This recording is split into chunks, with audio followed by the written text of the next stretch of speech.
there. I want to tell you a story about my dad. He's not a bad guy, you know. He made me, after all. Back on the 27th of September, he was out, as he quite often is, taking pictures around the yard.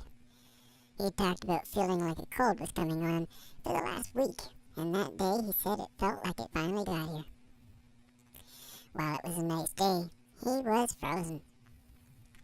So he came back in, wrapped himself in a blanket, and proceeded to get his latest video out. He was working on the tart camper.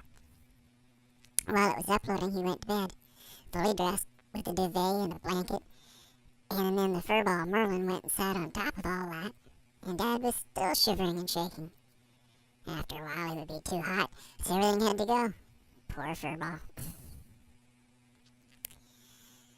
The next day, he decided that it wasn't a cold after all. He said he'd felt pain like this before when he had kidney stones a few years ago, so he wasn't too worried. Stones hurt a bunch, but she'll make it. That night, the extreme diarrhea started, and in the morning, he got our landlord Max to drive him the 50 kilometers, 30 miles, to the hospital. He was just going to go to the walk-in clinic and sit, but decided that they would just send him to the emergency anyway. So with Dad gone, it was just me and the furballs left. They sure do behave differently when he isn't home. Oh yeah, the other furball is Max, too.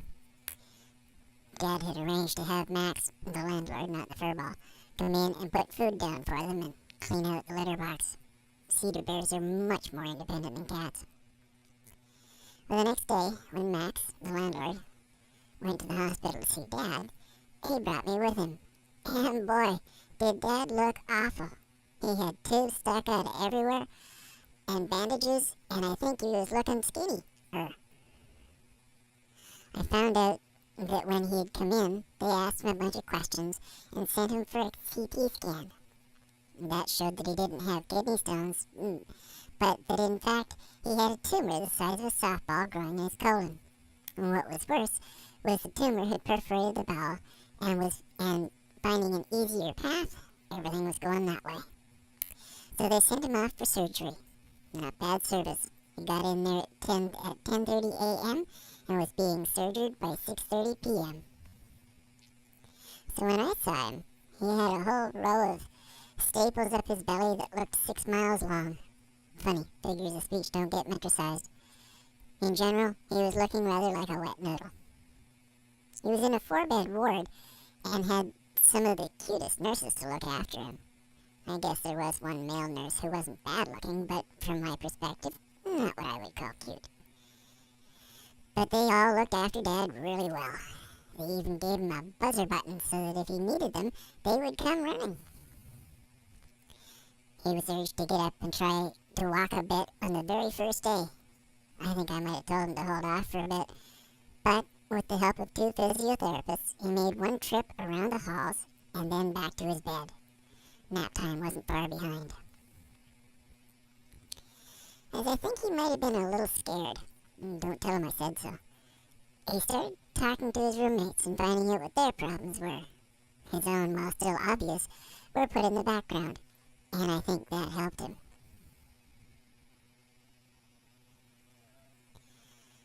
He stayed in the hospital for almost 2 weeks, walking the halls. He got pretty good at that. He found out that 16 laps around made a mile, so he was doing 4 sets of 16 a day. And there was motivation for that, too.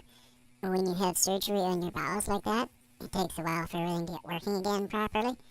Until it does, you don't get to eat. A word that he became quite fond of in that time was just a little word, but it would change the world. If only he could fart. Well, the best way to get that to happen was to walk. So walk he did, and eventually, after a week, let's just say he finally got some food. The hospital stay ended after the surgeon came in to tell Dad that the biopsy had come back and that the tumor was cancerous. There would now be a regimen of chemo coming up. But for now, it was time to go home. Right at our Canadian Thanksgiving. For now, all he had to do was heal up from all the various places that they cut him open to get at the parts that they needed to cut out. After 2 weeks, it was time for a visit to the surgeon again, just to see that everything was going according to plan. And it was. So now he was sent to Vancouver overnight, and he didn't take me. Ah, well, they were sending him for a PET scan, and when he was done, he was going to be radioactive for 6 hours. He wasn't to spend any time with pregnant women or young children under 6. I guess older children under 6 are okay. I've only been a bear for a few months now, although my bones feel older. So I guess I shouldn't have gone anyway. That was on the 13th of November. On the 17th, he had his first visit with his oncologist.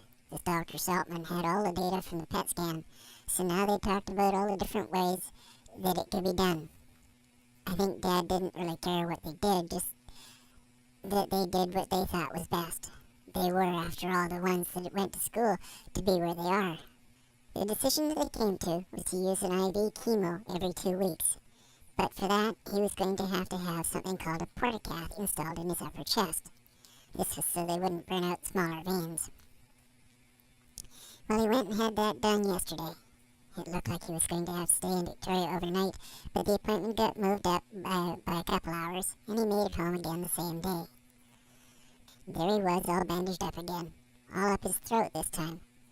This portacath that they put in is just below the collarbone, and it would seem that they have to poke a few holes in your jugular to see where they're going. It doesn't look very comfortable.